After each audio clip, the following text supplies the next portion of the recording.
Hey guys, welcome back to my channel, Bold and Beautiful Recap and Analysis. So, I've been thinking a lot about what's going on with Eric lately on The Bold and the Beautiful, and I'm not gonna lie, this whole storyline feels a lot deeper than just another fashion rivalry.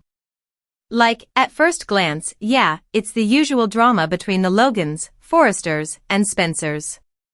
But when you really sit with it, this is kind of about identity, legacy, and honestly, aging too. So let's start with Eric. He never wanted to retire.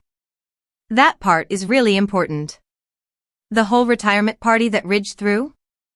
That wasn't something Eric asked for, it almost felt like a decision made for him. And I think that's where everything started to shift. Because imagine being in his position.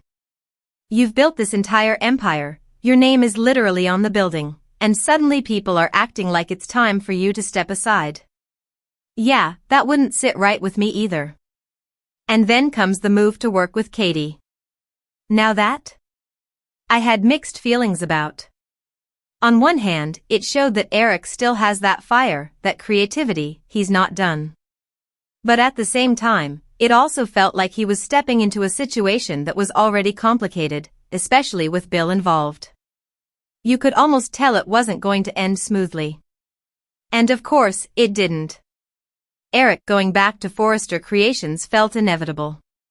Like, deep down, we all knew that's where he belongs. But what's interesting is that his return didn't fix anything, it actually made things worse between the families. And that's what makes this storyline kind of fascinating. Because it's not just about where Eric works. It's about what he represents.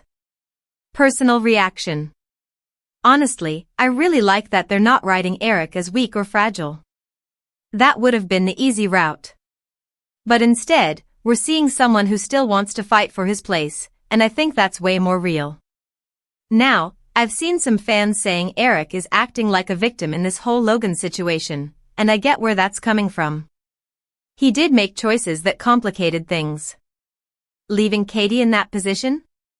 That wasn't great. And yeah, it's fair to question his decisions. But at the same time, I don't see him as a victim. I see someone who's struggling to hold on to control in a world that's slowly trying to move on without him. And that hits different. Because if you really think about it, this storyline is also touching on something bigger, how older characters are treated, not just in the show, but in general. And that's why what John McCook said in his interview stood out to me. He basically made it clear, he doesn't want Eric to be portrayed as someone who's just fading away. He wants him to have strength, presence, purpose. And honestly, I respect that a lot. After being on the show for nearly 40 years, of course he wants to still matter in the story. Anyone would. And you can kind of feel that energy coming through in Eric right now. He's not done. He's not stepping back quietly. If anything, he's pushing harder. And maybe that's why this storyline feels a bit messy, but also real. Because real people don't always make clean, perfect decisions, especially when they feel like they're being pushed out. So yeah. I'm actually really interested to see where this goes next. Do you think Eric is right to keep fighting for his place? Or do you feel like it's time for him to step back and let the next generation take over? And be honest, are you on Eric's side in this Logan drama, or not? Drop your thoughts below, I really want to hear different opinions on this one backhand index pointing down.